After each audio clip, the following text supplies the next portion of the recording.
عقیقہ کیا ہے؟ اگر نہ کریں تو کیا ہوتا ہے؟ قرآن و حدیث کی روشنی میں مکمل وضاحت۔ عقیقہ نہ کیا جائے تو کیا نقصان ہوتا ہے؟ عقیقہ کی حقیقت، اہمیت اور حکمت۔ السلام علیکم رحمۃ اللہ وبرکاتہ۔ آج ہم ایک ایسے عمل پر بات کریں گے جو اسلامی تہذیب و تمدن میں نہایت اہمیت رکھتا ہے۔ اکثر لوگ سوال کرتے ہیں، عقیقہ کیا ہے؟ اگر ہم عقیقہ نہ کریں تو کیا ہوگا؟ کیا یہ فرض ہے یا سنت؟ کیا بچہ عمر رسیدہ ہو جائے تو بھی عقیقہ کیا جا سکتا ہے؟ لغوی معنی عقیقہ عربی زبان کا لفظ ہے جس کے معنی ہے کاٹنا، قربانی دینا یا بال مونڈنا۔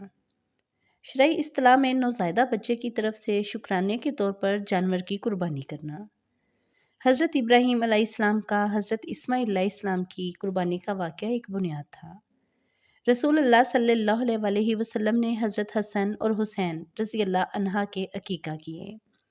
رسول اللہ صلی اللہ علیہ وسلم نے فرمایا، ہر بچہ اپنے عقیقہ کا ساتھ گروی ہے، اس کی طرف سے 7ویں دن جانور ذبح کیا جائے، اس کا نام رکھا جائے اور سر منڈایا جائے۔ حدیث سے معلوم ہوتا ہے کہ عقیقہ سنت موقدہ ہے۔ حضرت علی رضی اللہ عنہ نے بھی اپنے بچوں کے عقیقے کیے۔ عقیقہ شیطان کے اثرات اور نظر بد سے حفاظت کا ذریعہ ہے۔ 7ویں دن، 14ویں دن یا 21ویں دن افضل ہے۔ اگر عقیقہ نہ کیا جائے تو کیا ہوگا؟ یہ کوئی فرض عبادت نہیں، لہٰذا نہ کرنے پر گناہ نہیں، لیکن یہ سنت موقدہ ہے، یعنی رسول اللہ صلی اللہ علیہ وسلم کی مستقل سنت ہے۔ جو والدین اس کی اطاعت رکھتے ہوں اور پھر بھی نہ کرے وہ محرومی کا شکار ہوتے ہیں۔ بعض اولیاء اللہ اور علماء نے لکھا کہ بعض بچوں پر بار بار بیماری یا نظر بد کا اثر ہوتا ہے، اور جب عقیقہ کر دیا جائے تو حالات بہتر ہو جاتے ہیں۔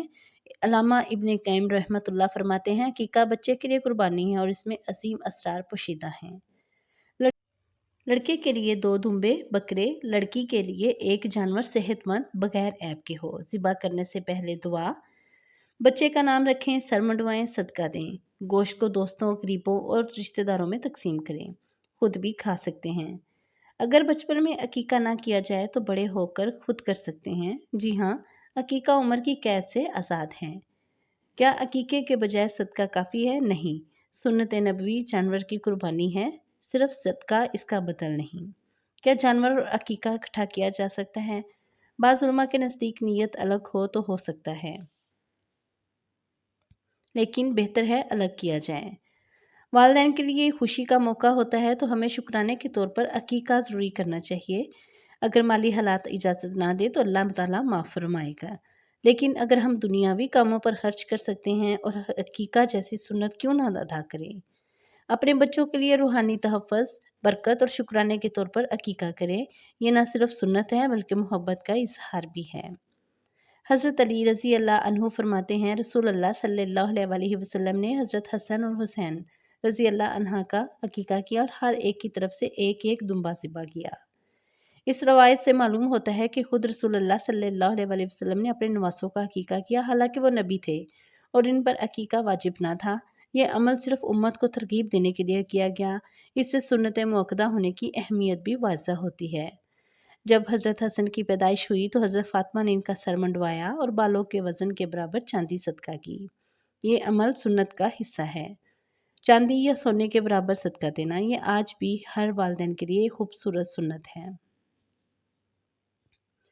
حضرت عبداللہ بن عمر رضی اللہ عنہما جب اپنے بچوں کا عقیقہ کرتے تو لوگوں کو دعوت دیتے، گوشت تقسیم کرتے اور خود بھی خوشی سے کھاتے۔ ایک بار کسی نے پوچھا کہ کیا یہ لازمی ہے؟ تو آپ نے فرمایا، یہ سنت ہے، جو نہیں کرے گا وہ محروم رہ جائے گا۔ رسول اللہ صلی اللہ علیہ وسلم نے فرمایا، بچہ اپنے عقیقے کے بدلے گروی ہے، اس کے لیے جانور ذبح کیا جائے تاکہ وہ شیطان کے اثرات سے محفوظ ہو جائے۔ بعض صحابہ کا معمول تھا کہ اگر بچہ بیمار رہتا یا نیند نہ لیتا یا اکثر چیختا تو وہ عقیقہ کرتے اور پھر اللہ کے فضل سے بچہ ٹھیک ہو جاتا۔